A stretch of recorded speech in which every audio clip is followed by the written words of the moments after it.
Hi, welcome you all to our course Introduction to Biostatistics. So, this is our first lecture. I just wanted to cover one lecture on what statistics is, what biostatistics is, and then talk about few things which are important and which will serve as landmarks as we go ahead in this course. So, I will begin with the course material, what is the courses that we are, the two main reference books that will serve for you in this course. So, there is the first book, Introduction to Probability and Statistics by Mendenhall, Beaver and Beaver, and the second one, Introduction to Probability and Statistics for Engineers and Scientists. So, both these books are available on Flipkart or Amazon and on regular websites. So, I come to the first question, what is statistics? So, statistics is the science that deals with the collection, classification, analysis and interpretation of numerical facts or data. For example, we continuously hear about the US elections right now, and every now and then you see an opinion poll. What is the statistics by which Hillary Clinton will beat Donald Trump in the polls? You have the statistics which is repeatedly taken, and you still come up with different companies which hold this polls which come up with different numbers. So, one person might predict that Hillary Clinton will win by 30% votes, another predicts by 20% votes. So, this gives you an idea that this process is extremely complicated. It is very easy to come up with a number saying this is the difference or that is the difference, but there is a very active science behind this process in order to make sure that the numbers you pop out of the process are accurate. Another example I want to talk about is the weather patterns, right. Every year in our country we have the meteorological, the weather department which predicts whether the annual rainfall in our country will be as is it good enough for this year, will it beat expectations. For the past 1 year we have all known that India has faced a severe drought for the last maybe 2 consecutive years. This has been particularly extreme in parts of Maharashtra where I stay. Okay. So, in all these cases the prediction which these agencies give are really taken very seriously, even for the government to make a informed decision as to what should be the steps. If the rainfall is adequate, what are the steps to make sure that the water is uniformly distributed? Should there be a water cut in the case that rain is not up to expectations, or if there is excessive rain, should the dams release the water? As a consequence of that, there might be some flood like situation created in some other place, as has been recently observed in Bihar. The last case is, for example, income as per professions. We continuously decide, particularly when we are finish our education in class 12, we ponder as to which trajectory we want to choose. Of course, everyone wants to be an engineer, but the simple reason is we have enough industry positions open, which after our bachelor's we can get access to a job which will secure your future. So, that is of course not true from every profession, but every profession has its challenges. So, for example, if you want to be a singer, then the trajectory you will go ahead in terms of income, initially you will have very minuscule amount of income, but as you become established in your field you will have more and more income. So, what is biostatistics, right? So, biostatistics is nothing but application of statistics for the study of living organisms, for human beings, for animals, or for any biological process for that matter. So, we can take examples from any field which concerns biology or medicine or bioengineering. Biology, for example, we want to talk about evolution, for example, right. In evolution we want to see by, let us say, comparing the structure of the bone, how a dinosaur eventually became a bird, so on and so forth, and these kind of things you want to make exact analysis of specific structural components of a particular component of the body, let us say, and see its evolution as a function of time. In medicine, right, you want to predict the ability of drug resistance to arise in a given population. Given that in the past it has become resistant to this particular drugs, what is the chance that they will become resistant to this new drug which is probably this company is thinking of bringing to the market. Last case, for example, is in public health. You have all been aware of the damage that Zika virus is currently producing, right. So, in this case, in the case of Zika virus, whenever you go to the airport and you will see that people coming from these places must have a mandatory health checkup to eliminate the possibility that that person is a carrier of Zika virus. So, these are examples where statistics has been used to make some informed decisions, first to measure, and based on that measure to come up with some analysis, and then based on analysis to make some predictions as to what should be the corrective step.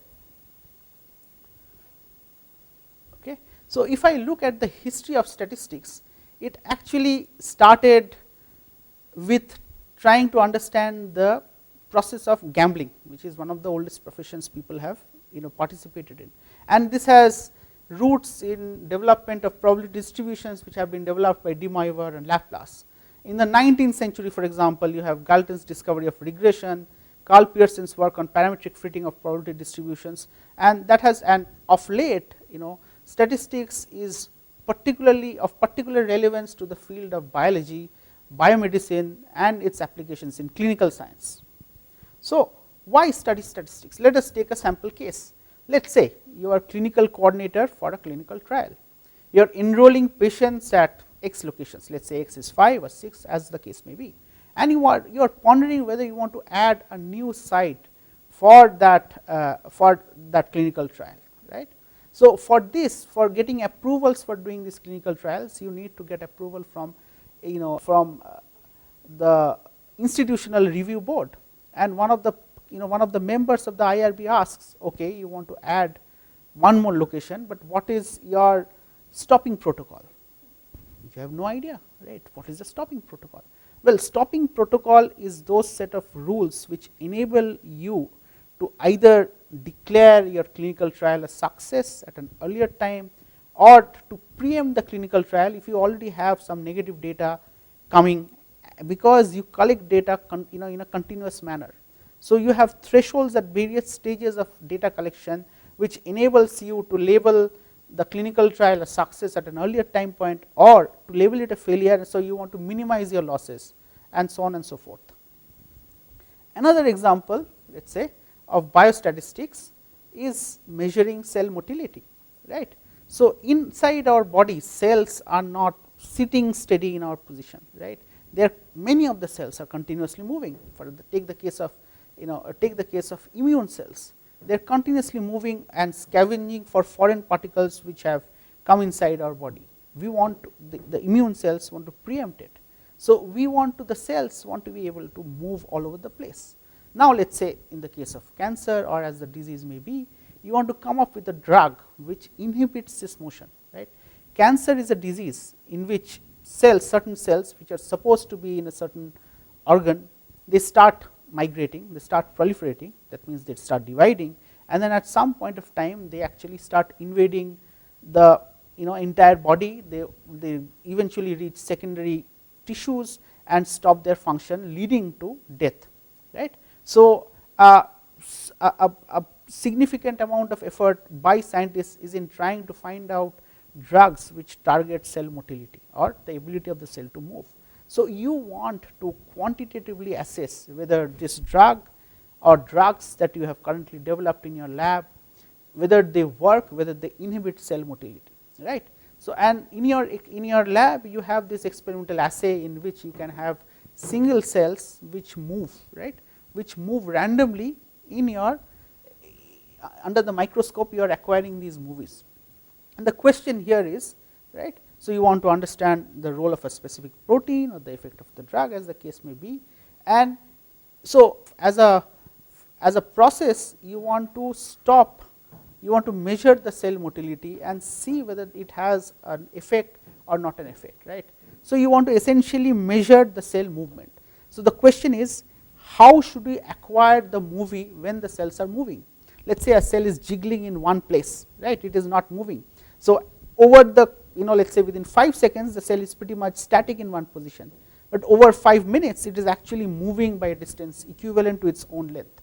So, if you acquire every 5 seconds, then essentially the information you are gathering is noise, but the information that you can gather is, if you acquire after 5 minutes, maybe that is an optimal time scale.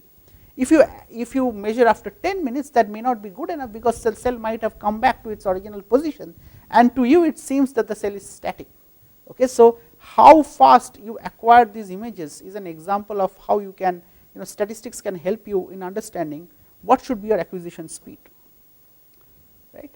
Let us take another example of a protein, right. Proteins participate in various functions in our body. When protein function is perturbed, then they stop working and then they lead to disease processes. Now, a protein, you can imagine a protein like a long string which has loops in it. So, you have these loops, right. These loops are actually, they hide some sites on them which other proteins ideally can recognize, but because these are in looped configuration, these sites are hidden and the cell cannot, and other proteins cannot see, which means they cannot bind, and then the downstream signaling cascades are absent.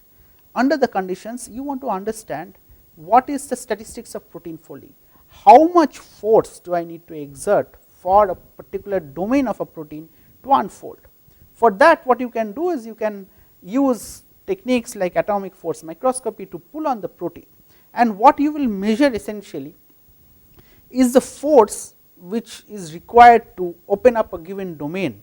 Now, the question here is, so this force is not going to be a constant, it will give you a distribution, which means, let us say for one particular experiment for a given domain of a protein, you get a value of 10 piconewtons. In the next realization of the experiment, you get a value of 12 piconewtons. The next one you might have a value of 8 piconewtons. So, it is, so there are small differences in this, but if you take it enough number of times, if you acquire enough number of data, then what you probably will get is something called a Gaussian distribution or a normal distribution. And the peak of that Gaussian distribution, you can say, is the force required to unfold that particular domain. One last example, okay, of an example of how biostatistics can be relevant.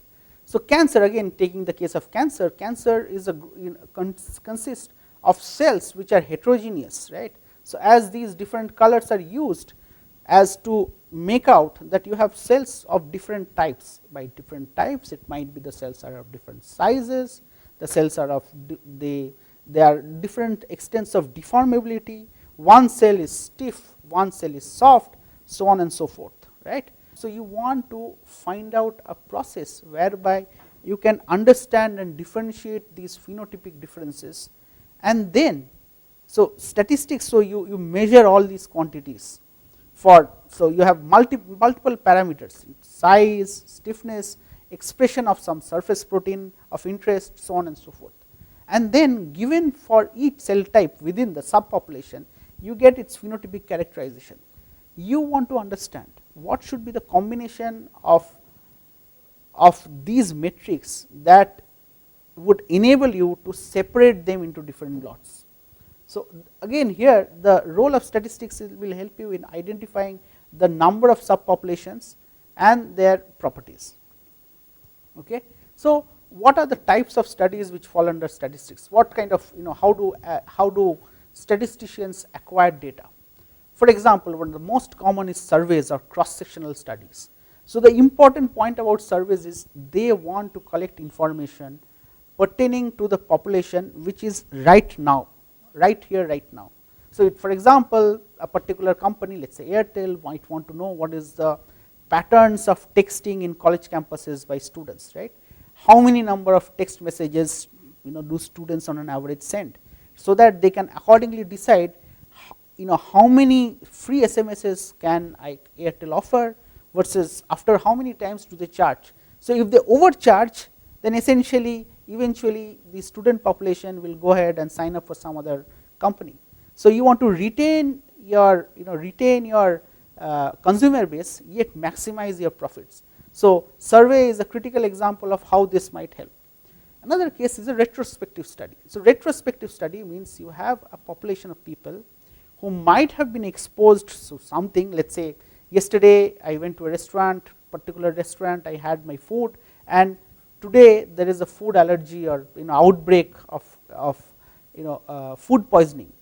So, there is this investigative agency, they want to know whether is it because of one particular food that we have consumed, because of which this food poisoning is occurring, or is it a random event. In that case, they would want to you want to sample people who have visited that particular restaurant on that given day and compare with other people of similar demographic background but who have not gone to that restaurant. So, this is an example of a retrospective study. Another thing can be a prospective study.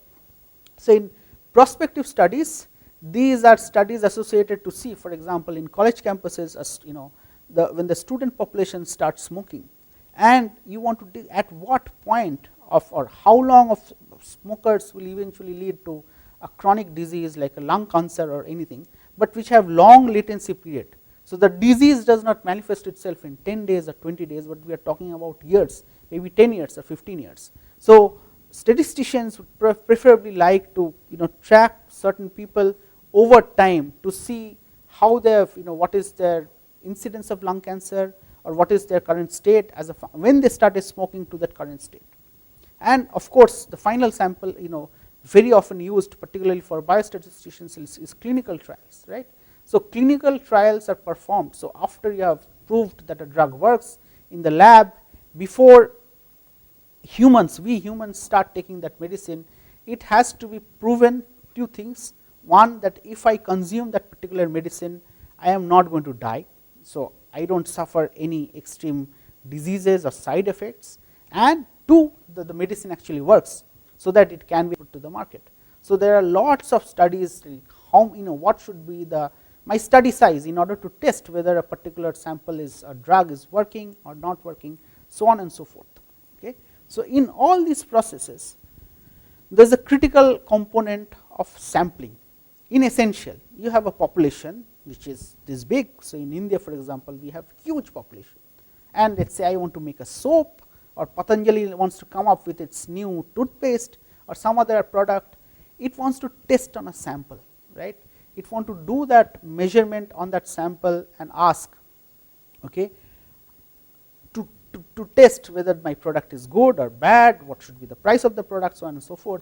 I have to have that questionnaire in terms of a survey, but I want to ask some people. Now, how many people should I ask? Is it 10, 20, 200, 2000? So, of course, you cannot ask every goddamn person on this earth, okay, or every person in a city. You are still going to sample. Again, what is your sample?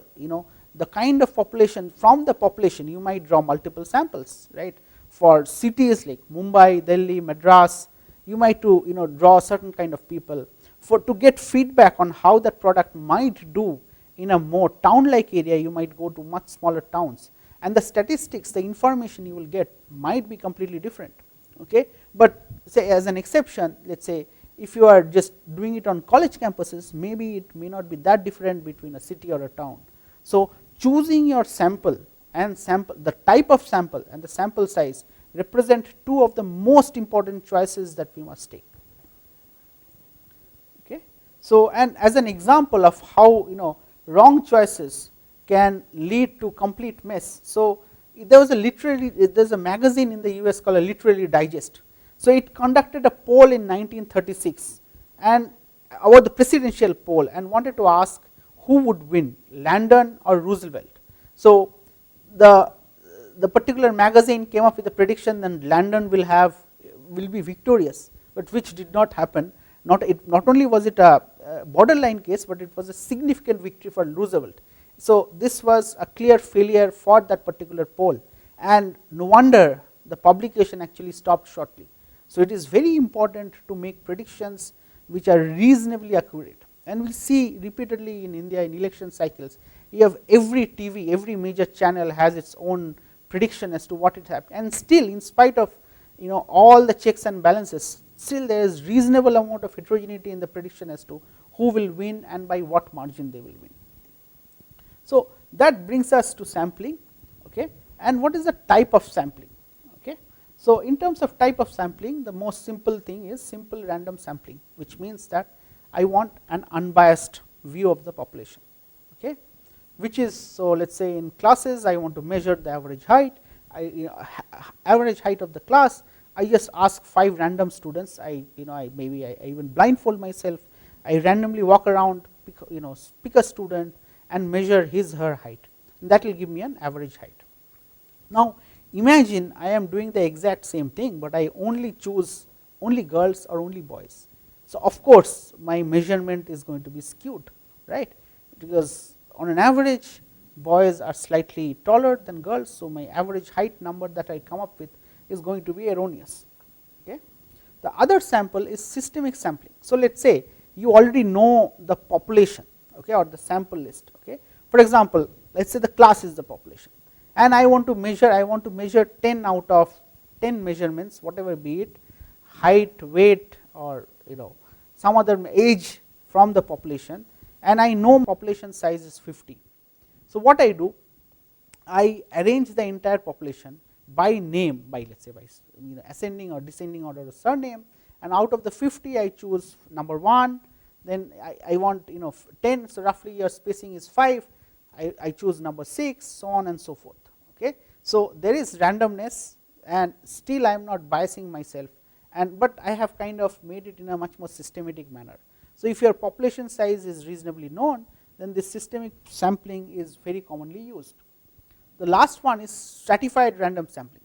Let us say, for example, you have a basket of balls which are of 3 types, of 3 different sizes, right, and on an average you know what is the ratio of the total number of red balls to blue balls to yellow balls, right, 3 colors, let us say balls of 3 colors, and you know the size, the stoichiometry of red to blue to yellow, right. Then logic would dictate, if you are doing a random sampling, then the number of balls you would draw would be in proportion to them, okay, proportion to the colors. So, this is this is called stratified sampling. Okay. Let us get over a very simple, do a very simple case of simple random sampling. Okay. So, let us say you have 6 patients, right, and I want, and let us say we name the patients A, B, C, D, E, F, and we want to pick 4 of the 6 patients. Okay. I want to pick 4 of 6 patients. So, what do I do? What I can do is I want this process to be completely random. Okay. So, what I do is I choose. Okay. So, if you have A, B, C, D, E, F, there can be total of 6C4 or 15 combinations possible, in which you have 4 different patients being selected. So, let us say ABCD is one example, ABCE is one example, ABCF is one example. So, if you write down the details, you will see that there are roughly 15 combinations possible, right. So, I want to draw 4 patients from 15 samples, and I want to ensure that it is completely random. What I do, I assign A, B, C, D, so there are 15 of these combinations possible. To each combination, I assign a unique identifier, let us say. So, A, B, C, D is identifier number 1, A, B, C, E is identifier number 2, so on and so forth. Okay. Now, from these, so what I do, so I have a total of 15 numbers. Now, imagine I break down the number 1, 0 to 1, that range, into 15 equal intervals, right. So, your interval, the size of each interval is going to be 0.067. Okay. So, the size of each interval is going to be 0.067. Okay. So, what you do, so you take up a uniform random number table, right. You choose any particular number and convert it into decimal. Let us say we chose a particular number, it is 25697, right. So, I can just put a decimal at the front, that is 0.25697, right. Now, given that I have broken the entire range, so if I have broken the entire range 0 to 1, so I have broken the entire range 0 to 1, 0 to 1, I have broken down into delta. Okay. So, this delta is equal to 1 by 15 equal to 0.0667. Okay. So, whenever I choose, when I am this, I choose my identifier 1, which is the number, which is the combination ABCD, right. When I choose 2, my 2 is my combination ABCE. Okay. So, so on and so forth. So, from the table I had chosen a number, let us say 26897, right. I convert it into decimal place. So, I know this, so decimal place means, so my delta is 0.0667. So, 0 to 0.0667 I choose identifier 1, 0.0667 to twice of 0.0667, I choose identifier 2. So, like this, I think this 0.26897 should be identifier 5. So, accordingly, I can choose one particular combination of the patient. Okay. So, this is a way of doing simple random sampling. Okay.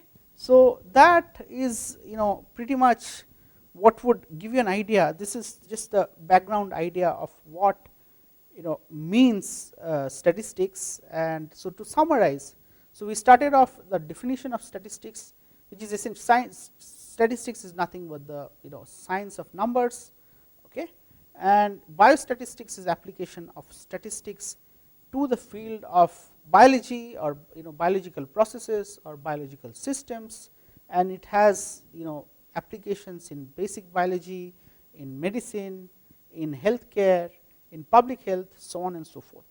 Okay.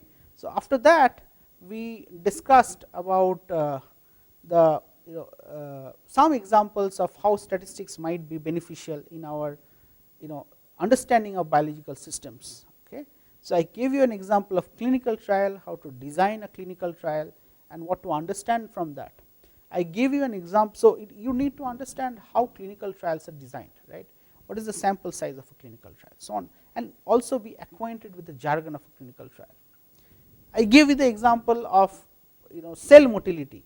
This is an example where statistics help you to understand that at what rate should you acquire movies, so that your movies are exactly so that movies are not artifact or not noise, don't give you noise when something is just jiggling in place, versus something is data, that means cell is actually moving from one place to another.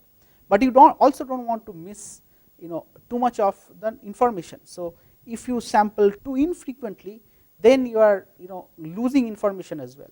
So, statistics will help you to get that information. We discussed the case of protein folding, protein unfolding, and how force can be used to open it, and you can measure what is the average stability of a domain by doing experiments, pooling the data, generating a distribution, okay, and getting to understand what this means. Okay. And last, talked about how you collect these samples. So, in terms of sampling techniques, random sampling or bias sampling, and you want to do it retrospectively as a survey, so on and so forth. So, this is just our first lecture. So, from our next lecture we will start talking about how to measure numbers from an experiment, from the raw data. How do you go about generating a plot?